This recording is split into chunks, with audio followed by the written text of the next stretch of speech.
गुरुजी, हम लोग पंचांग और गणित ज्योतिष की जो कक्षा कर रहे हैं उसमें आज का हमने 2 विषयों को चुना है। इनमें पहला है चंद्रमा की कलाएं और दूसरा है ग्रहण। तो सबसे पहले हम जानेंगे चंद्रमा की कलाओं के बारे में।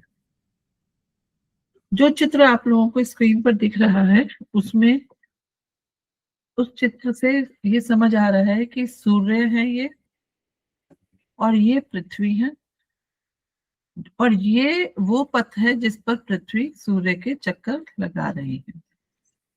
और पृथ्वी के चारों ओर चंद्रमा का एक कक्षा है जिसमें ये चंद्रमा है। तो जब चंद्रमा पृथ्वी के चारों ओर घूमते हैं तो सूर्य से प्रकाश ग्रहण करते हैं। चंद्रमा का अपना कोई प्रकाश नहीं है। सूर्य इतना प्रकाशित है, इतना ज्यादा प्रकाश है उसमें, इतना ज्यादा रोशनी है कि वो चंद्रमा को प्रकाश देते हैं। तो जब हम पृथ्वी से चंद्रमा को देखते हैं तो क्या हमें चंद्रमा पूर्ण रूपेण दिखाई देता है? तो चंद्रमा हमें कुछ कुछ हिस्सों में कभी ज्यादा, कभी कम, और कभी कभी पूरा, जैसे पूर्णिमा पर दिखाई देता है। तो पृथ्वी से देखने पर चंद्रमा, तो हम कहते हैं उन्हीं को, कम ज्यादा दिखने को ही हम कलाएं कहते हैं। इसको एक और चित्र के माध्यम से समझा जा सकता है। देखिए, हम पृथ्वी से चंद्रमा को देख रहे हैं। ये पृथ्वी है, नीले रंग का जो बीचों बीच स्ट्रक्चर बनाया है। यहां से दिखाया गया है कि सूर्य की किरणें चंद्रमा पर पड़ रही हैं। तो चंद्रमा, देखिए, एक ही तरफ से किरणें पड़ रही हैं, तो यानी कि ये जो सफेद हिस्सा है चंद्रमा का, केवल वही रोशन हो रहा है, उसके पीछे वाला नहीं हो रहा। इसी तरह से पृथ्वी का भी जो हिस्सा सूर्य की तरफ है वही रोशन हो रहा है। रोशन होने का मतलब वही प्रकाशमयी हो रहा है, और पीछे का हिस्सा नहीं हो रहा। तो जो चीजें सूर्य के प्रकाश की ओर हैं, जो हिस्सा, वहीं पर प्रकाश पड़ता है। तो कभी हमें चंद्रमा बढ़ता हुआ और कभी चंद्रमा घटता हुआ दिखाई देता है, क्योंकि हम पृथ्वी पर हैं। पृथ्वी से देखने पर चंद्रमा की हमें घटत बढ़त दिखाई देती है। तो कहते हैं, जैसे हमें ये पता ही है कि शुक्ल पक्ष क्या है और कृष्ण पक्ष क्या है। जब चंद्रमा अमावस्या से पूर्णिमा की स्थिति बनती है, अमावस्या क्या होगा कि जब बिल्कुल न्यू मून, यहां पर देखिए लिखा है न्यू, इतना पास आ जाए कि बिल्कुल उस पे सूर्य की रोशनी पड़ ही नहीं रही, ये स्थिति बन जाए कि चंद्रमा पर सूर्य की रोशनी नहीं पड़ेगी, तो हमें पृथ्वीवासियों को नहीं दिखाई देगी। ये स्थिति कब बनती है? जब पृथ्वी के पीछे ये छुप जाता है, तो अमावस्या की स्थिति बन गई, तो उसको हम बोलते हैं न्यू मून। लेकिन जैसे जैसे पृथ्वी और चंद्रमा में अंतर आता जाता है, तो ये थोड़ा ऐसा दिखा, फिर ऐसा दिखा, फिर ऐसा, फिर थोड़े दिन बाद पूरा मून भी दिखेगा, फिर थोड़ा घटना शुरू होगा, फिर न्यू मून आ जाएगा। तो ये जो स्थिति बनती है, इसको इस तरह से समझा जा सकता है कि फेजेस ऑफ मून। अब इसको अगर हम और थोड़ा सा समझें, कि हमने कहा कि चंद्रमा पूर्णिमा पर पूर्ण रूपेण दिखाई दे रहा है, इसका क्या अर्थ हुआ कि वो सूर्य से पूरी तरह से प्रकाश को ग्रहण कर रहा है और पृथ्वीवासियों को पूर्ण रूपेण दिखाई दे रहा है। लेकिन फिर उसके बाद धीरे धीरे धीरे धीरे प्रतिप्रदा, द्वितीया, तृतीया, चतुर्थी, पंचमी, षष्ठी, सप्तमी, अष्टमी, नवमी, दशमी, एकादशी, द्वादशी, त्रयोदशी और चतुर्दशी के बाद फिर से ऐसी स्थिति आती है कि जब चंद्रमा दिखना बंद हो जाता है। और अमावस्या के बाद फिर से ऐसी स्थिति आती है कि चंद्रमा प्रतिप्रदा, द्वितीया, तृतीया, चतुर्दशी, पंचमी, षष्ठी, सप्तमी, अष्टमी, नवमी, दशमी, एकादशी, द्वादशी, त्रयोदशी और चतुर्दशी के बाद फिर से चंद्रमा बढ़ता हुआ हमें फिर दिखाई देने लगता है। तो ये वाला जो पक्ष कहलाता है और ये वाला जो पक्ष कहलाता है, ये आप जानते ही हैं, इसको हम शुक्ल पक्ष बोलते हैं और इसको हम कृष्ण पक्ष बोलते हैं। इंग्लिश में कैसे बोलते हैं? इसको बोलते हैं वैक्सिंग मून और इसको बोलते हैं वेनिंग मून। ठीक है, हम लोग इसमें ऐसे बोल देते हैं शुक्ल पक्ष कृष्ण पक्ष। अब यहाँ पर आपको लिखा हुआ दिखेगा कि चंद्रमा बलि या क्षीण किसे कहेंगे। जब हम फलित कहते हैं तो हम कहते हैं कि शुक्ल पक्ष के अष्टमी से लेकर कृष्ण पक्ष की सप्तमी तक चंद्रमा बलि होता है। क्यों कहते हैं ऐसा? वो इसलिए कहते हैं क्योंकि उस समय चंद्रमा की कलाएं बहुत अच्छे से हमें पृथ्वीवासियों को दिखाई देती हैं। इसलिए हम उस स्थिति को कहते हैं कि ये इस समय क्या है, चंद्रमा अपनी बली अवस्था में है। लेकिन इस समय, ये बाकी के दिन जो होते हैं, इस समय चंद्रमा की कलाएं हमें बहुत हल्की दिखाई देती हैं। तो ये आप इस चित्र से बहुत अच्छे से समझ सकते हैं कि देखिए यहाँ पर इतना हल्का हल्का चंद्रमा दिखाई दे रहा है, लेकिन जब जब वो थोड़ा बड़ा दिखाई देगा तो यानी कि वैक्सिंग मून होगा, यानी कि शुक्ल पक्ष में होगा और वो भी अष्टमी के बाद होगा, तो वो बहुत एक अच्छी स्थिति दिखाई देने के लिए चंद्रमा हमें पूर्ण रूप में पृथ्वी से बहुत अच्छे स्पष्ट रूप से दिखाई देता है। यही चंद्रमा की कलाएं हैं और चंद्रमा की कलाओं को समझना इसलिए जरूरी है क्योंकि हम इसका प्रयोग फलित में करते हैं। ज्वार भाटा भी आता है इसी। हाँ जी, पूर्णिमा पर मेनली ये कहा जाता है कि ज्वार भाटे की स्थिति बनती है। अच्छा, इसके बाद हम जो नेक्स्ट टॉपिक ले रहे हैं वो है एक क्वेश्चन था। हाँ जी प्लीज। ये जो मून के डिफरेंट डिफरेंट फेजेस होते हैं, ये दिमाग को भी इफेक्ट करता है ना लोगों में? देखिए वो चीज फलित की है ना, हम्म, तो तभी तो हमने कहा कि जब क्षीण चंद्रमा होता है, देखिए हाँ, चंद्रमा को फलित में कहा गया है कि ये मन है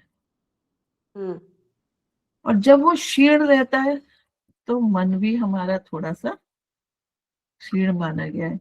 हमारी जो मनुष्य की बॉडी है उसमें कहा गया है कि 70% पानी है और चंद्रमा को भी जल का ही कारक बताया गया है। तो ये बताया गया है कि जल का स्तर जब चंद्रमा बली स्थिति में होता है तो हमारी बॉडी में भी जल का स्तर काफी अच्छा रहता है, लेकिन जब वो क्षीण अवस्था की तरफ जाता है तो बॉडी में भी पानी की थोड़ी कमी महसूस होने लगती है। तो उसको पूरा करने के लिए पानी का सेवन ज्यादा करना चाहिए, पानी के स्रोतों के पास जाना चाहिए। यूजुअली आप लोगों ने देखा होगा अमावस्या पे ये सलाह दी जाती है कि स्नान करिए नदियों में। तो नदियों में स्नान करने का एक बहुत बड़ा महत्व है, लेकिन ये सारी जो चीजें हैं वो फलित से संबंधित हैं और हम यहाँ पर इस समय गणित की बात कर रहे हैं। ठीक है ना? तो ये थोड़ा सा जब कोरिलेट करना चीजों को शुरू करेंगे तो वो फलित ऑटोमेटिकली बनना शुरू हो जाएगा। चंद्रमा को मन का कारक इसीलिए बोला गया है कि मन, जब पानी के शरीर में कम होने लगता है तो हमें लगता है कि मन नहीं लग रहा, कुछ गड़बड़ है। तो वो जो कुछ गड़बड़ है वो एक्चुअली क्या है, वो वाटर शरीर में पानी का थोड़ा सा स्तर कम हो जाना, उस समय पानी का सेवन ज्यादा करना चाहिए। अगर मैं अब यहाँ पर कुछ ऐसी बातें आती हैं, जैसे जब पूर्णिमा होती है इसका मतलब है कि पानी का स्तर बॉडी में भी बिल्कुल परफेक्ट है। तो हमारे यहाँ क्या होता था कि सत्यनारायण की पूजा होती थी और उस समय हमें एक सूखा आटे को भूनकर, आप लोगों ने चूरमा कहते हैं शायद, पंजीरी वो खाने को बोला जाता है। ठीक है, पानी का स्तर ऑलरेडी बहुत ज्यादा हो चुका है, तो चूर से क्या होगा कि वो बॉडी में पानी का स्तर नॉर्मल हो जाएगा। अमावस्या पे क्या खाने को बोलते हैं? खीर। क्यों बोलते हैं खीर खाने को? कि पानी का स्तर जो कम हुआ है वो ठीक हो जाए। तो दोनों चीजें कोरिलेटेड है। भारत में जो प्रथाएं हैं, परंपराएं हैं, वो काफी ज्योतिष को सपोर्ट करती हैं। वो एक्चुअली ज्योतिष से संबंधित ही हैं। ग्रह, नक्षत्र, चंद्रमा, ये सबको सपोर्ट करती हुई ही है। तो आशा है ये जानकारी अच्छी लगी होगी। और भी कोई कुछ पूछना चाहता है तो प्लीज पूछ लीजिए। नहीं दीदी। आगे बढ़े? जी धन्यवाद। अब हम पढ़ेंगे ग्रहण के बारे में। ग्रहण को समझने से पहले हम ये समझें कि जब भी कोई भी वस्तु किसी भी प्रकाश के सोर्स के बीच में आती है तो वो छाया उत्पन्न करती है। जैसे यहाँ इस चित्र में क्या दिखा रही हूं मैं कि एक सूर्य है, सूर्य को दिखाया और सूर्य की रोशनी जब पेड़ पे पड़ी तो उसकी छाया उत्पन्न हुई। ठीक है, तो ये सब पिक्चर में दिखाया लाइट एंड शैडो। तो आप लोग भी जब धूप में कहीं जाते हैं या किसी लाइट के सोर्स के पास से गुजरते हैं तो आपकी भी छाया बनती है। ठीक है, तो यही छाया क्या है? सूर्य, चंद्रमा और पृथ्वी, क्योंकि सूर्य तो प्रकाश का सोर्स है। तो जब पृथ्वी और चंद्रमा की ऐसी स्थिति बनती है कि वो एक दूसरे पर प्रकाश के रास्ते को अवरुद्ध करती हैं, रोकती हैं, तो वो ग्रहण वाली स्थिति बनती है। देखिए कैसे होगा वो। लेकिन यहां पर देखिए इस चित्र में दिखाया गया है ग्रहण दो तरह के होते हैं। कौन कौन से? सूर्य ग्रहण हो सकता है चंद्र ग्रहण और चंद्र ग्रहण हो सकता है। अब किसे हम सूर्य ग्रहण कह रहे हैं और किसे चंद्र ग्रहण कह रहे हैं उसको हम इस चित्र से समझेंगे।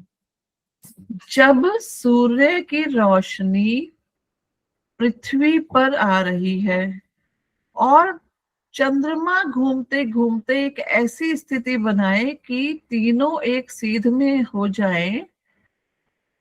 तीनों कौन? सूर्य, चंद्रमा और पृथ्वी। तीनों एक सीध में हो जाए और चंद्रमा की ऐसी स्थिति बनने कि चंद्रमा की छाया पृथ्वी पर पड़ रही है। यानी कि जब छाया पड़ रही है तो उस स्थान पर, उस पर्टिकुलर स्थान पर सूर्य की किरणें नहीं पहुंच पा रही। तो इसका मतलब हो गया कि इस जगह पर ग्रहण हुआ। ठीक है, सूर्य, चंद्रमा की छाया पृथ्वी पर पड़ रही है। अब क्योंकि चंद्रमा बहुत छोटा है तो पूरी पृथ्वी पर तो ऐसी स्थिति नहीं बनेगी, लेकिन पृथ्वी के एक हिस्से पर बनेगी और उस हिस्से पर रहने वाले मनुष्य को सूर्य के दर्शन नहीं होंगे, सूर्य दिखाई नहीं देगा। तो जब सूर्य दिखाई नहीं देगा तो वो ग्रहण की स्थिति बोली जाती है। इसी तरह से चंद्र ग्रहण में क्या होता है कि पृथ्वी जो है चंद्रमा और सूर्य के बीच में आ जाती है, जिससे सूर्य का प्रकाश यहां नहीं पहुंच पा रहा। ठीक है, तो यहां जब वो नहीं पहुंच पा रहा तो चंद्रमा को ग्रहण, यानी कि चंद्रमा उस प्रकाश को ग्रहण नहीं कर पा रहा। क्यों नहीं कर पा रहा? क्योंकि पृथ्वी बीच में आ गई। ठीक है, तो रास्ता रोक दिया तो पृथ्वी की छाया चंद्रमा पर पड़ने लगी, तो हो गया चंद्र ग्रहण, चंद्रमा का ग्रहण हो गया। इसी को और चित्रों से भी समझ सकते हैं। ये एक और चित्र मैंने लगाया है। अब देखिए यहाँ पर साइज का देखिए, चंद्रमा तो बहुत छोटा है ना, तो जब पृथ्वी बीच में आ जाएगी सूर्य और चंद्रमा के, तो चंद्रमा पे प्रकाश कैसे पहुंचेगा? नहीं पहुंच पाएगा। लेकिन जब चंद्रमा आ जाएगा तो पृथ्वी के एक पर्टिकुलर हिस्से पर प्रकाश नहीं पहुंच पाएगा। तो इस स्थिति को तो बोलते हैं चंद्र ग्रहण। जब चंद्रमा प्रकाश ग्रहण नहीं कर पा रहा तब चंद्रमा पे ग्रहण हुआ, और जब सूर्य का प्रकाश पृथ्वी के एक हिस्से पर नहीं पहुंच पा रहा तो उसको बोल देते हैं सूर्य ग्रहण। इस स्थिति को बहुत ही अच्छे से समझना चाहिए। अब क्या होता है कि क्या हर बार अब ये इसकी कंडीशंस क्या है? केवल इतना कंडीशन है कि ये तीनों एक लाइन में आ गए, ये तीनों एक लाइन में आ गए? नहीं, इसके अलावा भी कुछ कंडीशन है। उस कंडीशन को हम यहाँ पर पढ़ेंगे। देखिए क्या होता है, सूर्य ग्रहण की पूर्ण जानकारी हम यहाँ प्राप्त करते हैं। सूर्य ग्रहण उस समय होता है जब चंद्रमा पृथ्वी और सूर्य के बीच में, इस चंद्रमा पृथ्वी और सूर्य के बीच में इस प्रकार आ जाए कि पृथ्वी पर सूर्य का प्रकाश पूर्ण या आंशिक रूप से ना आ पाए और मनुष्य को सूर्य ना दिख पाए। इसका क्या मतलब हुआ कि सूर्य चंद्रमा की युति होगी, दिन का समय होगा, सूर्य चंद्र एवं पृथ्वी एक सीधी रेखा में होंगे। इन कंडीशंस को बहुत ध्यान से समझें, ठीक है। अब ये ऐसी स्थिति कब बनती है? अमावस्या होनी चाहिए, पहली कंडीशन ये है। अमावस्या यानी कि न्यू मून का डे होना चाहिए। अमावस्या हो, चंद्रमा के पृथ्वी और सूर्य के बीच होने का अर्थ है कि सूर्य और चंद्रमा की युति है और उनके भोगांश भी समान है। अमावस्या पर यही तो होता है कि अमावस्या पर चंद्रमा और सूर्य की युति हो जाती है और एग्जैक्ट अमावस्या तब लगती है जब उनके भोगांश समान होते हैं। सूर्य ग्रहण केवल पृथ्वी के उस भाग पर हो सकता है जहां दिन हो। उस समय चंद्रमा का भोगांश, ये सबसे ज्यादा इंपॉर्टेंट है, क्योंकि एक पौराणिक कथा ये कहती है कि समुद्र मंथन के समय जब स्वर भानु ने अमृत ग्रहण कर लिया तो सूर्य और चंद्रमा को समझ आ गया कि स्वर भानु ने, और मोहिनी स्वरूप लिए हुए विष्णु भगवान को उन्होंने बता दिया कि ये तो स्वर भानु है। उसी समय उन्होंने उसकी गर्दन काट दी, जिससे राहु और केतु बने। ये पौराणिक कथा है राहु और केतु के बनने की। जी तभी से राहु का इसके साथ, सूर्य के साथ और चंद्रमा के साथ बैर हो गया, दुश्मनी हो गई। तो इसीलिए कहते हैं कि राहु और केतु ग्रसित करते हैं उन्हें। किन्हें ग्रसित करते हैं? चंद्रमा को या सूर्य को। जब सूर्य ग्रहण होगा तो सूर्य को ग्रसित करेंगे और चंद्र ग्रहण होगा तो चंद्रमा को ग्रसित करेंगे, ठीक है। ये तो थी पौराणिक कथा। लेकिन यहाँ पर अब गणितीय हमें देखना है, तो गणित में क्या कह रहे हैं कि पहली कंडीशन है कि अमावस्या हो, नंबर 1। सूर्य और चंद्रमा के भोगांश सेम होंगे अमावस्या पे, ये भी हम जानते हैं। दिन का समय हो, क्योंकि ग्रहण तभी तो उस भाग पर होगा जहां दिन होगा। एक और कंडीशन जो सबसे इंपॉर्टेंट है, राहु या केतु के निकट होना चाहिए। किसका भोगांश? चंद्रमा का भोगांश। अब अमावस्या पे चंद्रमा और सूर्य का भोगांश समान है और उसी समान राहु और केतु का भी हो जाएगा। तब ये कंडीशन बनेगी कि ग्रहण हो रहा है, अन्यथा नहीं। देखो, हर अमावस्या पे ग्रहण नहीं होता, ये सब जानते हैं कि हर अमावस्या पे ग्रहण नहीं होता। तो कब होता है? कौन सी अमावस्या पे ग्रहण होता है? उस अमावस्या पे ग्रहण होता है जब राहु का भी भोगांश चंद्रमा और सूर्य के भोगांश के बराबर हो जाए। अब देखिए क्या लिखा है, सूर्य और पृथ्वी तो हमेशा क्रांति व्रत पर ही होते हैं, मगर चंद्रमा का व्रत क्रांति व्रत पर नहीं होता, परंतु चंद्रमा 5 डिग्री 8 मिनट 43 सेकंड झुके होने के कारण वह क्रांति व्रत पर तभी हो सकता है जब वह राहु या केतु के साथ हो। यही मुख्य कारण है कि प्रत्येक अमावस्या को सूर्य ग्रहण नहीं होता। सूर्य, चंद्रमा और पृथ्वी तो प्रत्येक अमावस्या को एक सरल रेखा में होते हैं, परंतु चंद्रमा राहु केतु के अक्ष पर नहीं होता। तो ग्रहण तभी लगता है जब चंद्रमा राहु केतु के एक्सिस पर आ जाए। ये सबसे ज्यादा इंपॉर्टेंट है। कि अमावस्या में हम जानते हैं सूर्य का भूगांश चंद्रमा का भूगांश समान है, पता चल जाता है। लेकिन क्या ग्रहण भी है? तो ग्रहण तब देखेंगे जब राहु और केतु का अक्ष भी चंद्रमा के अक्ष के बराबर हो। ये था सूर्य ग्रहण की कहानी। अब हम समझते हैं चंद्र ग्रहण के बारे में। चंद्र ग्रहण की भी कुछ इसी तरह की शर्तें हैं। जैसे सूर्य ग्रहण अमावस्या पर होता है, ऐसे ही चंद्र ग्रहण पूर्णिमा पर होगा। तो जब पूर्णिमा समाप्त हो रही हो, चंद्र ग्रहण पूर्णिमा की रात को देखा जा सकता है। चंद्रमा के भूगांश की बात करें तो राहु या केतु के निकट होना चाहिए। अब देखिए, राहु के जो अंश होंगे वही केतु के अंश होंगे, ये हम सब जानते हैं। तो चंद्रमा का भूगांश राहु केतु के निकट होना चाहिए। सूर्य और पृथ्वी हमेशा क्रांति वृत्त पर ही होते हैं, मगर चंद्रमा का पथ क्रांति वृत्त पर नहीं होता। अब वो 5.25 डिग्री झुके होने के कारण वह क्रांति वृत्त पर तभी हो सकता है जब राहु या केतु के साथ। यही मुख्य कारण है कि प्रत्येक पूर्णिमा को चंद्र ग्रहण नहीं होता। सूर्य, पृथ्वी और चंद्रमा तो प्रत्येक पूर्णिमा को एक सरल रेखा में होते हैं, परंतु जब राहु केतु का अक्ष बराबर होगा तभी तो ग्रहण लगेगा। तो यहां पर हमें ये समझ आता है कि राहु और केतु के कारण ही ग्रहण होता है। जब हम कुंडली में भी देखते हैं, अपने चार्ट्स की रीडिंग करते हैं फलित करते समय, तब भी हम देखते हैं ना कि ये देखो ग्रहण दोष में है, चंद्रमा केतु एक साथ बैठे हैं, या चंद्रमा राहु एक साथ हो गए, या सूर्य राहु एक साथ हो गए, या सूर्य केतु एक साथ हो गए। तो इसको कुंडली में भी तो फलित कहते समय ये कहा जाता है कि ये ग्रहण दोष बना। जी दीदी। तो यही कारण है। तो साफ साफ यहाँ पर लिखा है कि प्रत्येक पूर्णिमा को चंद्र ग्रहण नहीं होता।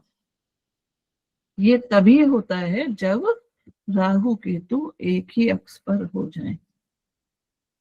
ठीक है।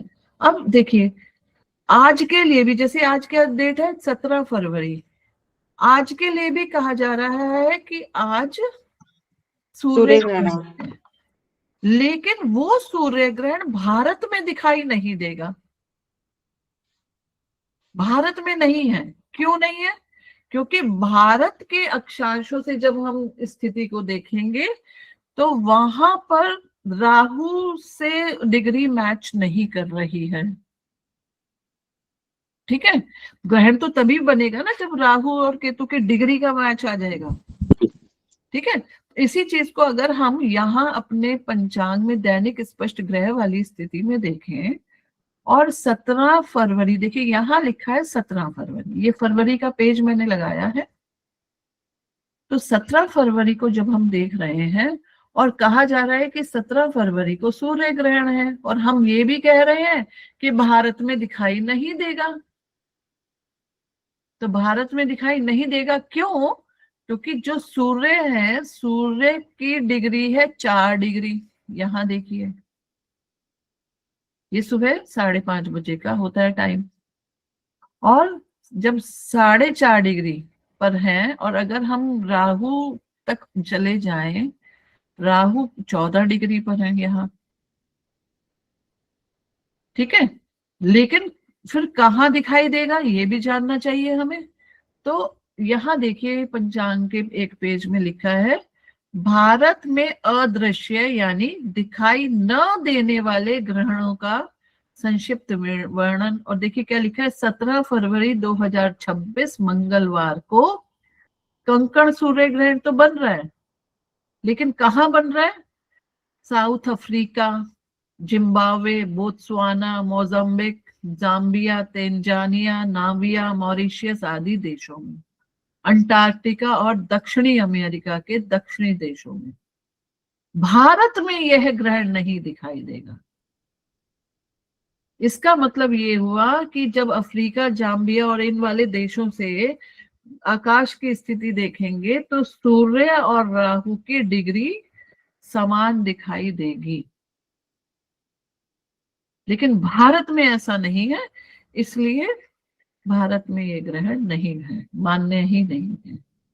लेकिन हमें क्यों जानकारी प्राप्त करनी चाहिए? क्योंकि भारतीय तो पूरी दुनिया में फैले हुए हैं ना। बहुत सारे ऐसे भारतीय होंगे ना जो साउथ अफ्रीका में रह रहे हैं, और हमारे मित्र भी होंगे, तो हमें उनको जानकारी देनी चाहिए कि आपके क्षेत्र में ग्रहण हो रहा है। एक और चंद्र ग्रहण की बात हो रही है। गुरुजी ने बहुत अच्छा एक सेशन किया था जिसमें चर्चा हुई थी ग्रहण के बारे में। वो थी 5 मार्च को। 5 मार्च को जो चंद्र ग्रहण हो रहा है, ये भी 3 मार्च को हो रहा है। अच्छा 3 मार्च है, तो 3 3 मार्च, मार्च ठीक है, उसको 3 मार्च को देख लेते हैं।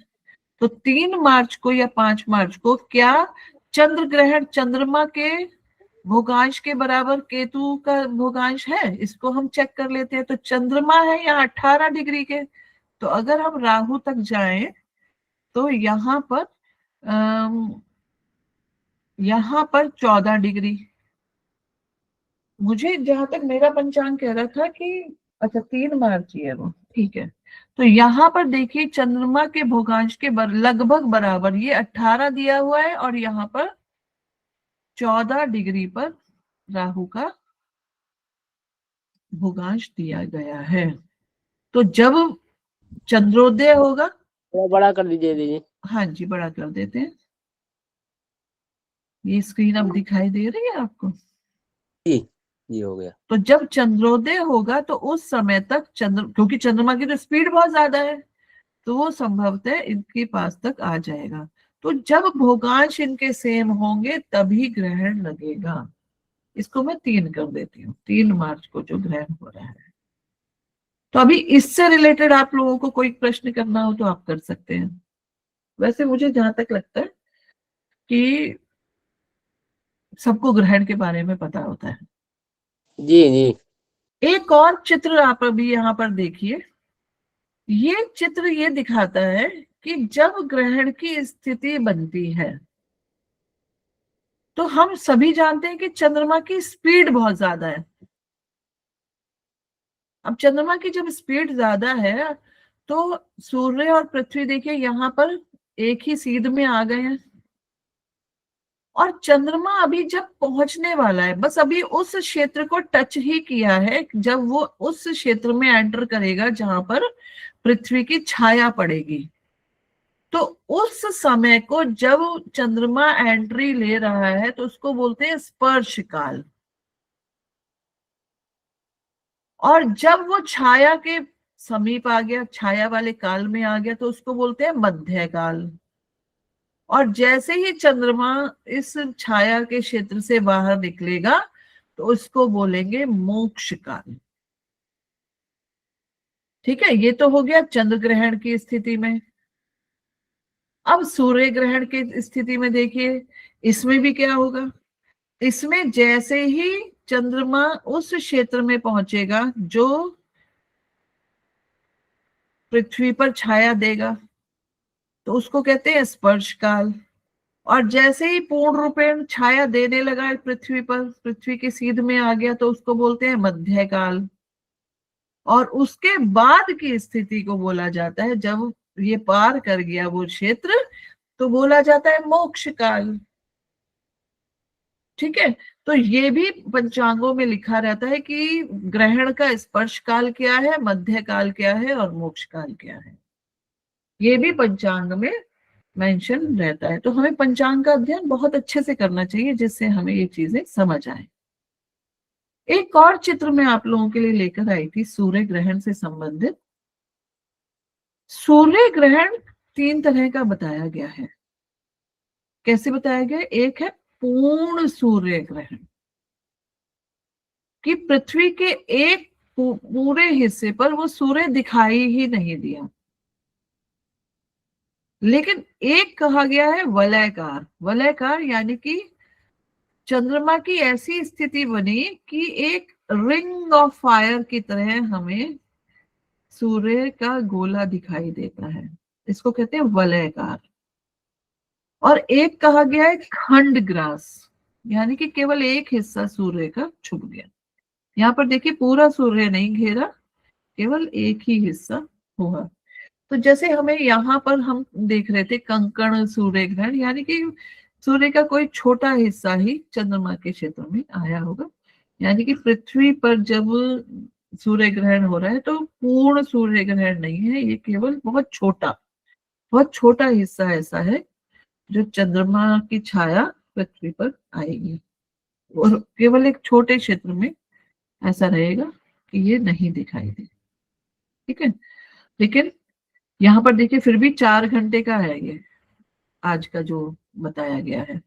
इसी तरह से जब हम इसके बारे में पढ़ रहे थे चंद्रमा के बारे में, तो कह रहे हैं कि चंद्र ग्रहण मैक्सिमम 1 घंटे 45 मिनट का हो सकता है, इससे ज्यादा नहीं होता। इनके समयों को भी हमें, टाइम पीरियड को भी बहुत ध्यान रखना चाहिए। देखिए यहाँ पर साफ साफ लिखा है। लेकिन मैम गुरुजी कल जो 3 मार्च को चंद्र ग्रहण जो लग रहा है उसका हाँ जी। समय तो लगभग 3 घंटे के आसपास में है। हाँ जी, वो देखिए यहाँ पर हमने क्या पढ़ा अभी कि स्पर्श काल, मध्य काल और मोक्ष काल तीनों को मिलाकर बताया जाता है। जब पंचांग में हम लोग कहते हैं कि समय क्या है, तो उसमें स्पर्श, इसीलिए ये वाला चित्र स्पेशली दिखाया गया था। गुरुजी ने बिल्कुल ठीक बताया है, गुरुजी की बात थोड़ी गलत करेंगे। पंचांग की बात भी, गुरुजी की बात नहीं, पंचांग की बात है। हाँ जी, पंचांग में पंचांग में जो मेंशन किया जाता है वो ये तीनों को मिलाकर मेंशन किया जाता है कि ग्रहण का स्पर्श काल ये हुआ, मध्य काल ये हुआ, और मोक्ष 15:19 से लेकर 18:47 तक हुआ। बिल्कुल ठीक है, लेकिन वो उस ग्रसण में कब रहेगा, तो साफ लिखा है पूर्ण चंद्र ग्रहण का मतलब, यानी कि जो ये वाला हिस्सा है, ये वाला जो पार्ट है वो 1 घंटा 45 मिनट तक हो सकता है। और देखिए मध्यकाल ये मध्यकाल मैक्सिमम इतना हो सकता है। ठीक है ना।